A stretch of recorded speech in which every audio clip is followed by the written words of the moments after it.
Hello everybody, and today we're going to take a look at the new Proton Drive client. Now for any of you who've watched some of the recent reviews I've done in probably the last year of Proton, you're going to know that one of my biggest complaints is Proton Drive, which is a great offering on paper, but there were never any desktop clients until now. So they did release a Windows desktop client, so today I'm going to take a look at the Windows client, and I'm also going to explain why this is a big deal, and also where I guess I have less issues with Proton Drive and where I still have issues with Proton Drive, and so let's just dive into it. First, the reason why desktop clients are important for me is two reasons. The first one is mobile websites. I love progressive web apps. If you watch any content, I love web apps. I think they're great, but they do have some technical limitations. You can only decrypt and encrypt things with end-to-end encryption up to a certain capacity, and actually Proton now kind of warns you of this when you try to upload or download something that's a very large file on mobile. It'll tell you, hey, you might not be able to finish the download. And so there's actually technical limitations that would prevent you from being able to host or download huge files, which for me is important given I work with sometimes like 20, 30 gigabyte files when you're working with 4K video. The second issue is you can't real-time on-demand sync. So actually right now you're looking at the screen here and you can see how you can sync directly to your system all of your documents. So you can have more of a unified document system in place for all of your devices, or maybe just one device, but either way you can pretty much synchronize the cloud to your device. So this is kind of the second use case, which is also important for me from a production workflow and just to make sure I stay organized. And this actually solves it. Now, I do already have an issue before I even bring up anything else in this review / first look. And it's that I actually had to find a VM solution for this because there's no ARM64 support. You know, pretty nitpicky. Not a lot of people are running ARM64 only, so I know I'm kind of in a unique situation here, but it would have been nice to see a native ARM64 client so I wouldn't have to find some crazy solution to make this work. I also wish that there were other clients instead of just Windows. Linux would have been nice, as well as Mac OS. There already are mobile clients as far as I know, and so you are kind of limited to one out of the three desktop situations. So let's go ahead and dive into this. So the first thing you're going to see when you boot up Proton Drive is it's going to ask you to log into your Proton account. And I already did that, so I can avoid having to blur things because I hate blurring things. It's like the worst and most time-consuming process of video editing. It's terrible. But let's just say I wanted to sync like my downloads and my documents. I'm just going to select everything because why not? And then I'm going to click continue. And so what this is going to do is it's going to continually back up your folders in your file explorer to the cloud.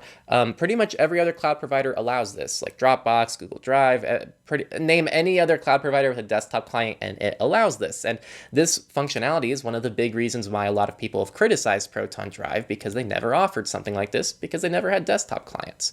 This is actually my first time doing this. So this is my first real reactions. Already started syncing, so yay. Oh look, it's it's uploading itself, the drive setup, so that's fun. If I go to my computer here, it looks like you can rename it. So let's say Henry Windows VM, save. And then it'll tell you the folders you're syncing. So like there's the desktop, you can remove the folder, you can open the folder. So what if we open the music folders, just open folder. So it's going to open locally on your system, and you're also going to see Proton Drive here, which is pretty cool. So you have this permanent sidebar entry. If we go to the status bar, there actually is a nice Proton Drive status bar here as well. So if I click this, it'll just open the client. If we go to settings, you're going to have just a basic open on startup option. And then you can also change where you save your Proton Drive folder. Oh, so apparently I'm out of date. So let me make sure there's nothing really bad here. So I'm 2 versions behind, accessibility improvements, UX improvements, important performance improvements, and enhanced reliability. Okay, so it doesn't look like there's anything major here. I just wanted to make sure there wasn't anything I'm missing while I'm recording this. But just so you know, I am slightly on 2 versions out of date. So if there's anything I said or that I do say that is incorrect or is not seen on your version, it's probably because of that. And then if you go to help, you just report a problem directly. And then if you click here on your account down below, it'll tell you, you know, some basic information it looks like about your account. Now I have more storage space in this, but I have it assigned to other users. I think I have 1500 gigabytes. Apparently if you tap A, you can add folders. Are there any other keyboard shortcuts? Interesting how they baked in keyboard shortcuts. There's a basic status symbol here for synced. And let me just quickly try to upload something just to make sure and see what the real-time process is like. So what I'm going to do, I'm going to go ahead and open Edge. Oh, you have to double-click Edge. Insane. We're just going to go to techlore.tech. Yes. Yes, it looks so nice. Okay, I'm gonna right click. We're just gonna save as.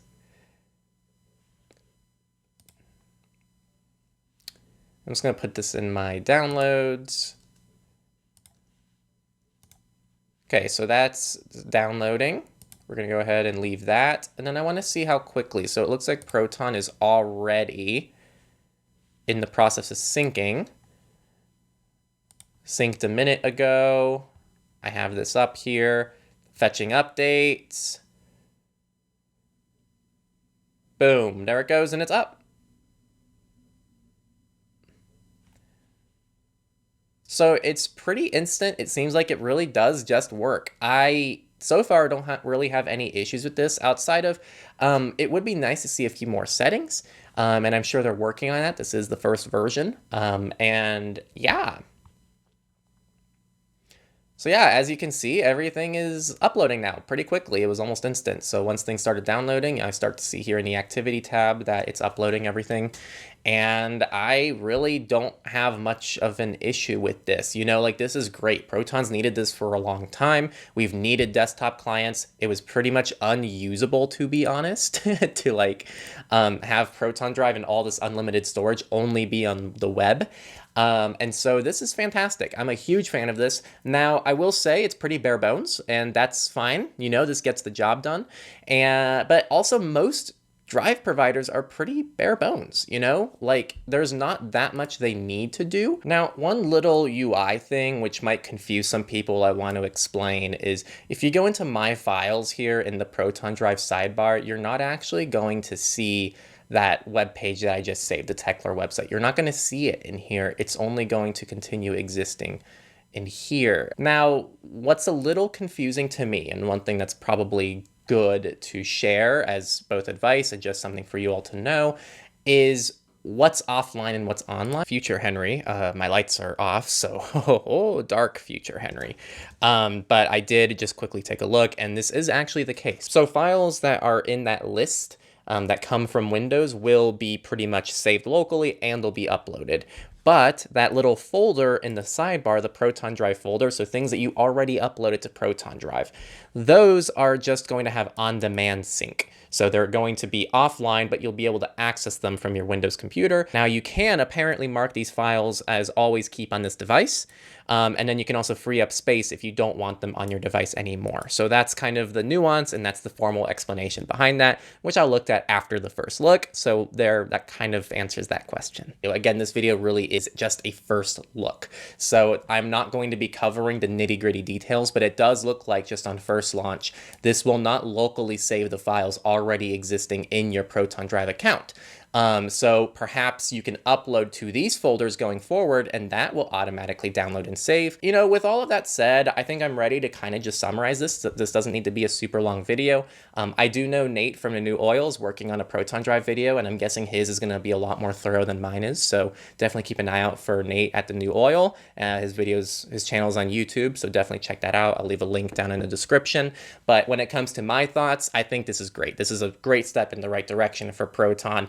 It was insane to me, like it's still insane to me that they ever released Proton Drive without desktop clients. In fact, it's still insane that they don't have macOS and Linux clients. For Proton to release literally just a web client and then slowly roll out mobile clients, and then finally we get a Windows client, it's like, okay, one day we're gonna get everything. And by then, who knows what'll happen. So again, I think this is a great step in the right direction. It's a long time coming, and it's pretty bare bones, and it works, but it's pretty bare bones. But this is what you can expect. I hope to see some improvements, and I hope to see this continue in a positive direction for Proton. I think this is fantastic. It would be awesome if it was available for more desktop operating systems. Just a reminder that I do have a Proton affiliate link down in the description. It's entirely opt-in, so you'll see a standard Proton link next to it as well if you want to check out Proton without clicking my link. But now that Proton Drive is actually kind of usable, I can actually somewhat recommend it to all of you. So I would definitely go ahead and check out that in the description. If you purchase anything through there, it does benefit the channel almost for free, and it won't cost you anything, and so it's double beneficial for both of us, which is awesome.